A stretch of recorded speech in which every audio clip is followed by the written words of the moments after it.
তুমি কালো কিংবা সুন্দর হও, তাতে কিছু যায় আসে না। একটা কথা মনে রাখবেন, আপনার আচার আচরণ ব্যবহার যদি ভালো থাকে, তাহলে আপনার সৌন্দর্যই আপনার ব্যক্তিত্বে ফুটে উঠবে।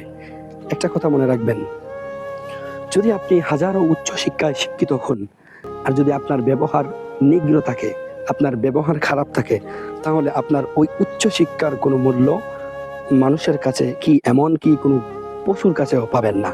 একটা কথা মনে রাখবেন, সবাই বলে ব্যবহারে বংশের পরিচয়, আর আমি বলি ব্যবহারে ব্যক্তির পরিচয়। তাই আসুন আমরা কালো অসুন্দর ব্যক্তি হোক আর যাই হোক, আমরা কারো ব্যাপারে কটু কথা বলবো না, সবার সাথে ভালো ব্যবহার করব।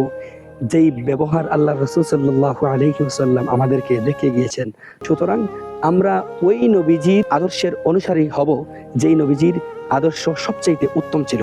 আসুন আমরা কাউকে আর ইগনোর করব না।